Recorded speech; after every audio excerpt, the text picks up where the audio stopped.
bowline on the other end. Do make a loop. That's not going to be loop, that's going to be the loop. So that's the rabbit. Rabbit goes through the hole.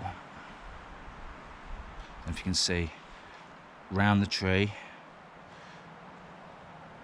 and back through the hole. That's how I remember it. And you just pull it all. Bowline. I don't know if you could see that. Anyway, hello and welcome. I'm just out in the woods, it's nice. Just going to stick the half laavu up.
Set up finally.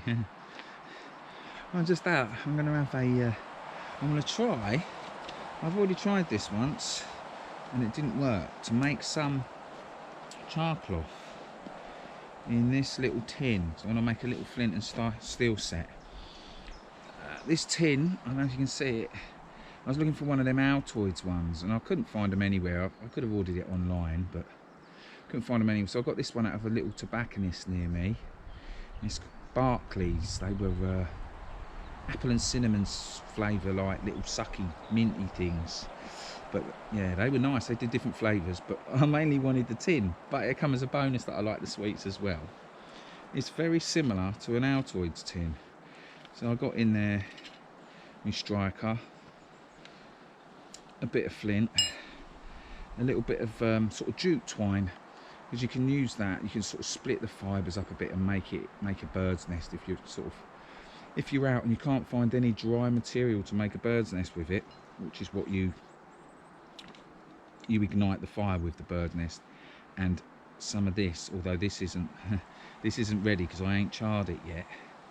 I tried to make some char cloth a few weeks ago when I went out and it didn't work out, but I think that was because the material I was using wasn't 100% cotton, but this is, so hopefully it will work. So I'm going to get my fire going, hopefully. I forgot a few things today, but I have got my little fire kit. So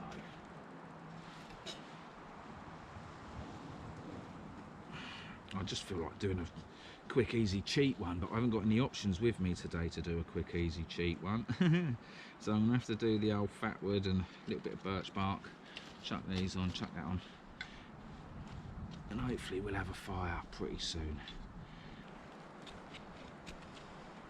This is probably my favourite way of making a fire, with a fat wood, and I don't know, is it the most reliable? I don't know. I can do it pretty much every time. And I cut corners, I don't always make the dust. Nope.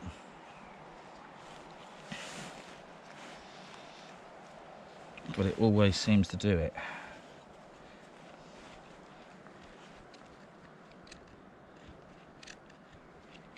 Let's see if it works without much dust.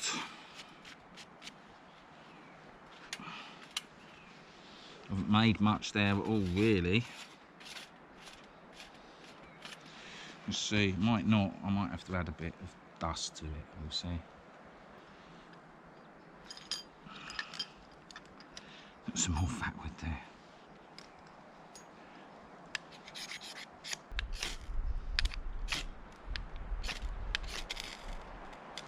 Here we go. Took a few. A bit of birch bark. So when this going in this half, sort of, I ain't got much birch bark on me either. I'm just going to chuck it all on. I can always collect that. Wind all of a sudden seems to have picked up, isn't it? Sod's law.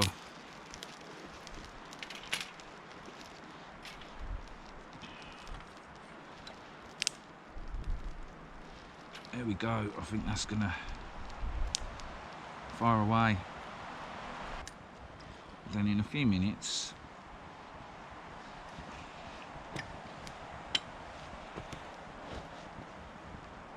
we'll get a brew on.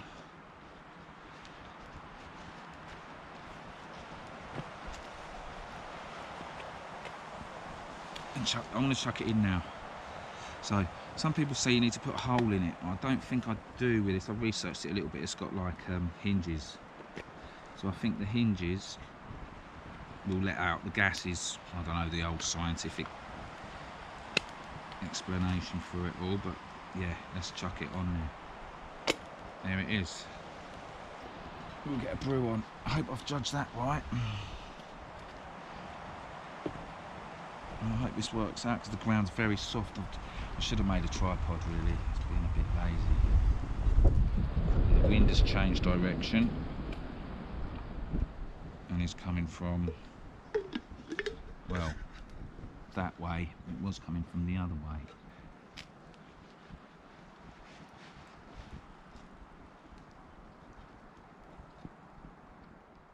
But there, so we'll see. That's been in there now 5 minutes or so. Hopefully we'll have some char cloth and some coffee and a flapjack.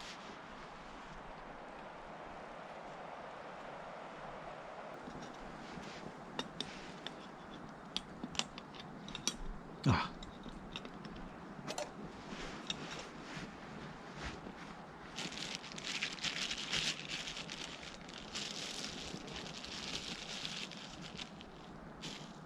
That's a small spoon, so I'm going to stick about 5 in. So that's just a bit before boiling. The water is hot water, and then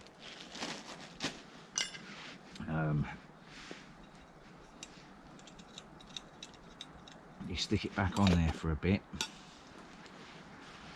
Get smoke in your eyes, and then just check it, stir it, tap the side of it, and mess about with it, and it all settles to the bottom, and you have a nice cup of coffee, hopefully. And I've got a bit of coffee mate or powdered milk. I can't remember what's in there, coffee mate or powdered milk, one of them, and some honey to go in it. It should be lovely. The battery's now running very low, but I want to just show you if the char works. That's been in there now 10-15 minutes. I may get it out in a minute, and then obviously I have to let the tin cool and then check it, and if it's not worked, if it's not cooked long enough, there's nothing stopping you chucking it back on there. And I don't think you can like overcook it, as it were, but then I don't know, does that make it more brittle if it's really over? I don't know, we'll see. Let's have a look.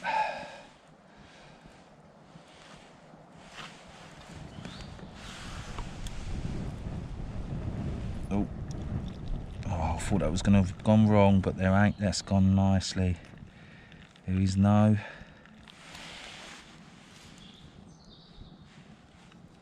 and I've got enough for another cut there. There is no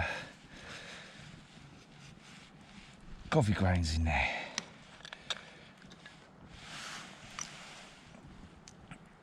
One, 2 spoons of that.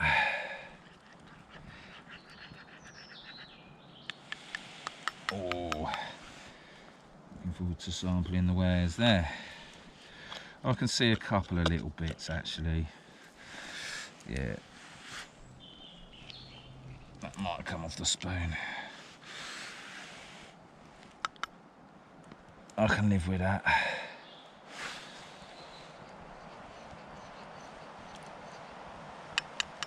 Let's sample the wares. Get comfy.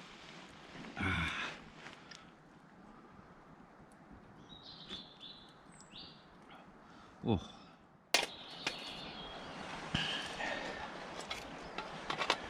Let it cool. I don't know whether to keep the fire going for a bit, just in case that hasn't worked. So I'm going to leave that to cool while I finish my coffee. Have a nice bit of flapjack or something. That's beautiful.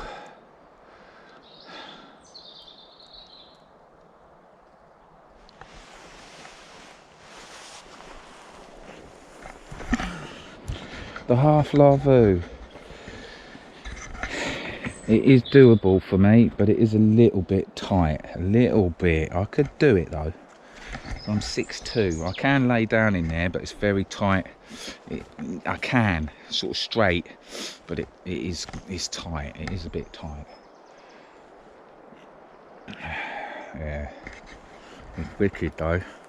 But then when I've got them 2 together, I can lie across the middle and no pole in there. I can lie right in the longest bit. So if I've got a tripod in the middle with the 2 together, that's the longest bit, isn't it? Sort of between, right across the middle. So I can do that without no problem when I've got the 2 together. But if you got just the 1, you're just back that little bit from the longest, you know, the longest dimension. You see what I mean? From there to there is where it's longest. So I'm back in a little from that, but I can do it. Look, I'll show you. It is doable. But there is room. Just got to bend the legs a little. But there is room. I could live with this. Well, I'm gonna have to today. Anyway, I'll finish my coffee and check my char. Char! Get a face for the smoke. Well, it's called. See if it's worked. I hope it has. Aha! It has by the look of it. Yeah. You stick your bit of char on there, hold it with your thumb, and then you give it a... You see a spark? Yeah, see the sparks? I don't know if you saw them. And then that will then catch an ember. That will catch an ember, and then I will use something like this, or I will use... I might first use the jute twine because I know that's going to be dry. Well, I will experiment. We'll see. But there is mine. I now have in there means to get a fire. I have done a flint and steel fire before, but never made my own char and not with my own kit. So now I've got my little kit there. So I could make a fire with what's in there, obviously, and some wood. Yeah, I'm not sure what I think about the half laavu. It is good. I mean, for a lanky git. It is a little bit tight, and obviously it's your poncho as well, ground sheet, almost like a bivvy. You can wrap it round you. It's got multiple uses, the thing has. It is an excellent bit of kit. It is. But I think the battery's about to die now, so I'm going to bid you farewell once I've done this. quickly show you my abode again. Well, it's a bit messy, look. I need to do a bit of housekeeping. Won't take me minutes. Won't take me many minutes. That'll do. Thank you for watching if you did. I think this battery's about to die now. It's gorgeous in here. I'm quite near the edge, and I've seen a couple of dog walkers go by, but not for the last few hours. But anyway, it's really, yeah, it's nice. It is nice. Might have a wander down there, catch some sunshine in a minute. But yeah, it is nice. Really nice. Anyway, take care. I hope you're good, and enjoy the outdoors. Bye bye.